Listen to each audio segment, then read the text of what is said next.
Well, hello, Edward. Thank you for joining us. I think 3 years in a row on Oracle today. Yeah, thank you. Thank you for having me Who's again. counting? Yeah. I am. Well, thanks for having me again. It's Hey, always, yes, always. always great to have you. Now, Gen AI, obviously on everybody's mind, and we announced HeatWave GenAI about 2.5 months ago.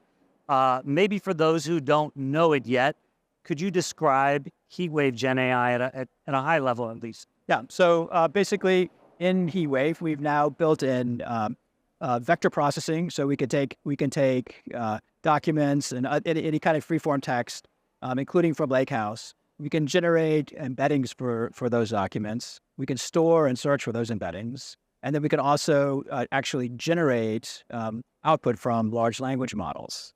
Now, one thing that's actually incredibly useful is to combine those things, right? So you're doing something called retrieval augmented generation.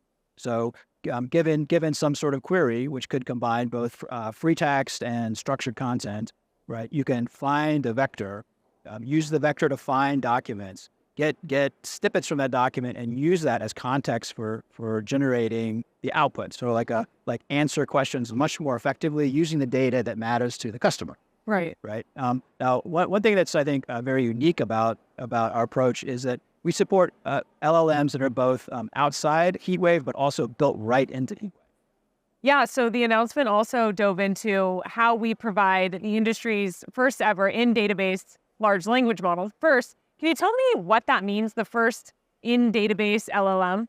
Yeah. Today, when people use LLMs, what it means is that they have these very large models that are running in GPUs that are separate from the application. And that when the application wants to generate some response based on the context, they basically have to send a request to a separate cluster of computers that are actually running that large language model, and the response comes back. Now, HeatWave can do that as part of its processing, but we've also taken a model and built it right into HeatWave so that actually requests do not need to flow out of HeatWave in order to generate a response. And that has a couple of advantages. Yeah. First of all, customers don't need to go through a process of setting up and configuring and attaching large language models to HeatWave, right? I mean, it's built right in. You can try it right away. I mean, the time to go from an application idea to a prototype to production is very fast. In fact, I'll talk about on stage later that we have a customer who went from basically idea to production in a month. And they're able to do that in large part because we're using those large language models. Now, another and very important characteristic of having everything built in, including vector processing, retrieval augmented generation, ordinary analytics, AutoML, all built into that same service, is that it's very secure.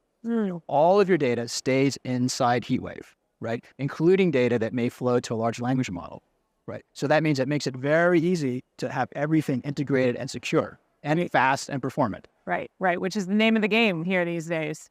You mentioned automated vector store. How is it automated, and why does that matter? Well, if you take a look at what you have to do with non-Oracle services, if you go to some other cloud and try to build this kind of application yourself, what you find is that you have a lot of piece parts, right? You have to do a lot of manipulating the data. You have to do a lot of processing data and figuring out like how to connect different services together, making a lot of decisions about tuning parameters, right? And frankly, spending a lot of money on each of those individual services that you're trying to tie together. So you not only pay a lot for the services, but you pay a lot to actually work it all together, integrate it all together. So if you're using HeatWave, you don't have to do that. Wow. Right? It's all built in. It's literally like 3 or 4 lines of code in order to basically take a set of documents, pull it in, generate vector embeddings, in HeatWave. So I'm hearing a little bit of cost savings too. Yeah. With all of this built in. You think about things like fine tuning and those have GPU costs. But if you're doing some of that inside HeatWave, you're not having those same kind of. Yeah, absolutely. And because we manage all of that activity on behalf of our customers, and we automatically tune everything. It means that customers don't wind up spending a lot of money to build these applications and run these applications, upgrade these applications. Yeah. I mean, if you do it like kind of like in other clouds, right, with a bunch of other services, how do you know how much you need to consume of each service? How do you know how much you need to provision? I mean, frankly, what happens is customers wind up over provisioning in that case. Right. Because Case. just in case. Right. And honestly, when you're trying to integrate a bunch of services together, right, you start running into bottlenecks, and it's actually very hard to understand up front, where is the bottleneck going to be? Yeah. So people, as you said, they over provision. In HeatWave, because it's all built in, we can manage all of the resources that are required, to get you that end result, to get you that application result, right? And so so therefore, our customers wind up paying less.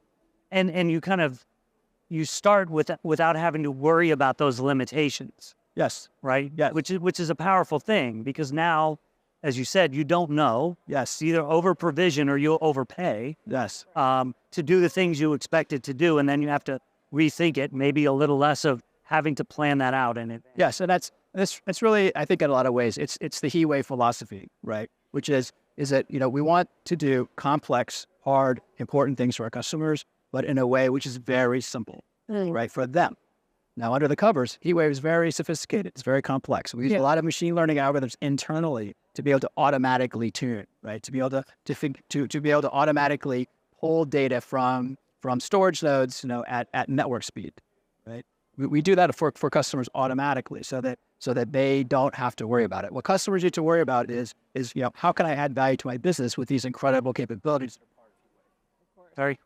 Well, we're sitting here talking about all these wonderful benefits, and although HeatWave GenAI is relatively new, how are customers responding to this? Very positively. We have HeatWave GenAI in use across a dozen industries already. We have customers, as I said, who've already taken their applications to production, and we'll speak to one later when I give the keynote. So it's been very exciting, and really HeatWave itself, if you look at it, I mean, basically every year we've introduced some powerful new capability, right? I mean, 2 years ago we announced and released AutoML.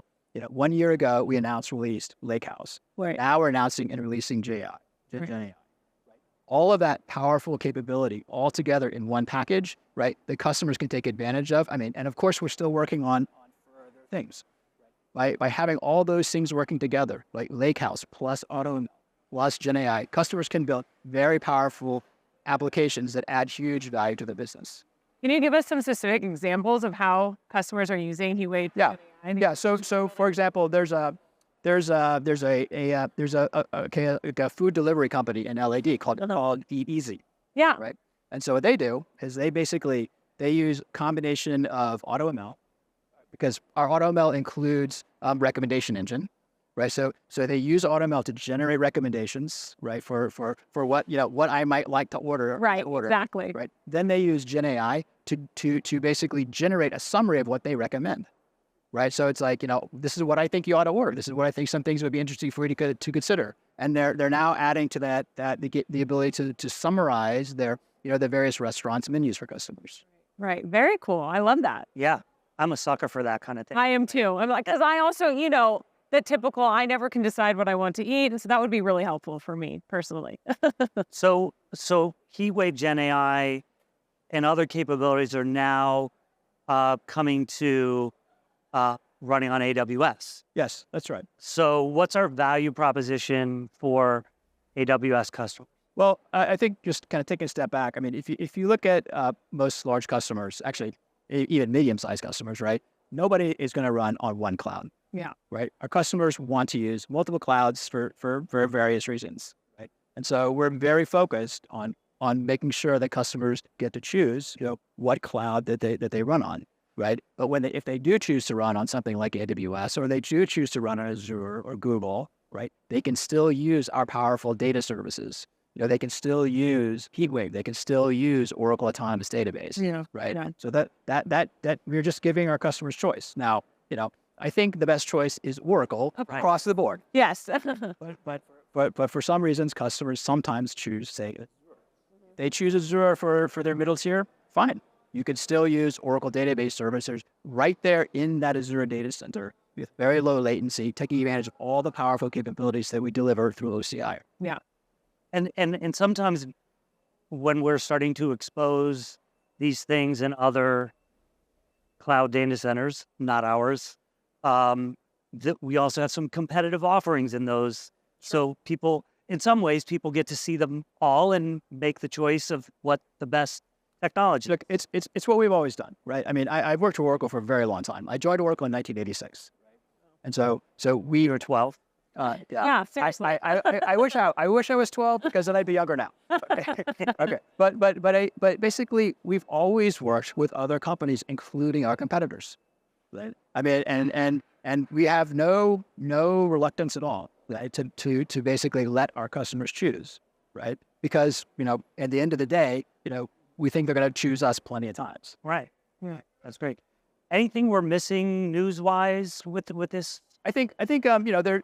We talk a lot about GenAI, but there's other things that we've also continued to add to HeatWave. I mean, a couple of things which I think are very important is we can run JavaScript in HeatWave, right? So you can run at very high performance JavaScript stored procedures, which if you're a developer, that matters a lot, right? Because you're building these web front ends, you want to push some functionality back into the database. You can use JavaScript to do that. Another thing is that last year we released the ability to pull data in from files from object store and query those with very high performance. Well, now we can push the data back out to files. Oh. Right? What that does is that turns HeatWave into a very powerful data transformation engine. Right? If you look at the way a lot of applications work, they spend a lot of time basically manipulating data, often using some sort of like MapReduce framework like Hadoop. Well, you can do that now with HeatWave, just using the power SQL, to manipulate, refine, filter, and augment that data using powerful things like AutoML and GenAI. So where can everybody who's watching right now learn more about all these incredible innovations? Well, I'm giving a solution keynote, and so I think very soon people can go and see that. And that will be available on demand for the audience who is our CloudWorld On Air audience. They get access to that on demand too, after the fact. Absolutely. Yes. And we have several sessions here at the show as well. And if you go to oracle.com, you can read all about it. Perfect. Well, thank you so much, Edward. Thank you.